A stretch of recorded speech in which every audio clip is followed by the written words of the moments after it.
Ketika Rusia pertengahan bulan Juni ini membawa kapal selam nuklir ke perairan Laut Cina Selatan dengan kode Project 098775, otak liar saya memerlukan data dan mulai bertanya-tanya. 6 Poseidon drone yang dibawa kapal selam nuklir ini cukup menggelitik otak sontoloyo saya. Saya jadi kebayang ketika Project Belgorod dijalankan Rusia dengan pola yang sama beberapa tahun silam. Apa yang saya bayangkan? Otak konspirasi liar menjadi bermain-main. Pertama, reaktor nuklir Fukushima ketika ada tsunami ternyata tidak ada kebocoran berarti yang mengakibatkan kebocoran radioaktif. Dan terbukti PLTN tersebut saat ini sudah berjalan kembali. Namun, mengapa ada radioaktif di tsunami Fukushima? Pertanyaan kedua, mengapa patahan tektonik tsunami tersebut tidak terbaca oleh saintis Jepang yang selalu mengawasi setiap gerakan gempa di Jepang? Karena memang Jepang pakar dalam hal gempa karena wilayahnya merupakan wilayah gempa. Mereka hafal pola gerakan tektonik di seluruh lempeng seabed wilayah Jepang. Ada kebiasaan yang tidak biasa kemarin itu di Fukushima. Apa Belgorod meledakkan nuklir di patahan dekat Fukushima sehingga terjadi tsunami buatan? Saya menjadi liar otaknya. Sekali lagi, ini bukan kebenaran analisa, namun ini yang namanya brainstorming analisis. Kita ngawur, namun dalam dunia shadow, semua hal seperti ini harus dibicarakan, baru dibantah dengan data-data fakta. Selama data-data fakta tidak bisa membantah, maka teori tadi dianggap menjadi new knowledge atau pengetahuan baru yang harus dibuatkan skenario counternya. Jadi, pertama, reaktor nuklir Fukushima tidak bocor adalah fakta. Adanya radioaktif di tsunami Fukushima datang dari mana? Data semua ini terbantahkan kalau data sains membuktikan reaktor nuklir Fukushima benar-benar bocor. Atau lain lagi, jika dalam tanda petik disuruh dikatakan bocor ke publik agar gerakan Belgorod tidak terbaca. Dan semua ini mungkin saja. Dunia saat ini banyak yang dimanufaktur, termasuk data. Karena itu data yang kita peroleh jangan data publik atau open source data, tetapi data lapangan dari orang kita. Sekali lagi, dalam tanda petik orang kitanya. Ini kalau benar begini analisanya, Fukushima datanya ada yang disembunyikan, maka hubungan Rusia-Amerika bermain menjadi semakin kuat. Sekali lagi, bukan Amerika dan Rusia selaku negara, tetapi Trump dan Putin bermain menjadi jelas. Kita tahu yang namanya kekuasaan itu memabukkan. Trump mabuk kekuasaan dan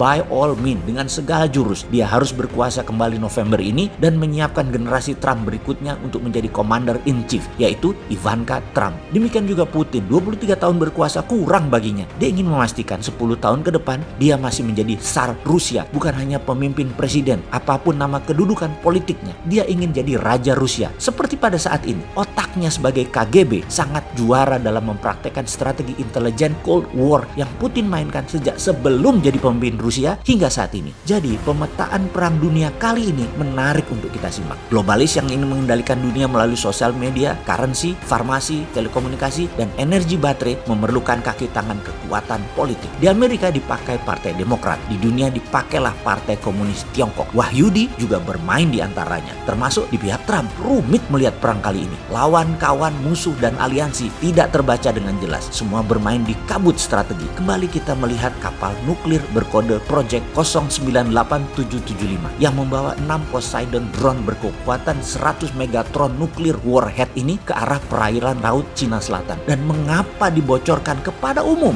Seperti halnya 4 kapal induk dengan 70 naval army yang dibawa ke Laut Cina Selatan yang mengepung Laut Cina Selatan, semua data dibuka di Twitter Kementerian Pertahanan Amerika. Ini ada apa? Efek gentar ke Tiongkok? Deterrent faktor untuk menakut-nakuti Tiongkok dengan tawarannya adalah jadikan Trump presiden Amerika kedua kalinya. Apapun yang dilakukan oleh globalis cabal, Trump, Putin, Xi Jinping, dan Narendra Modi, semua harus kita baca karena medan perangnya di halaman depan rumah kita, Laut Natuna Utara. Semoga ada langkah antisipasinya, karena yang terpukul adalah ekonomi, kesehatan, dan politik luar negeri negara Indonesia.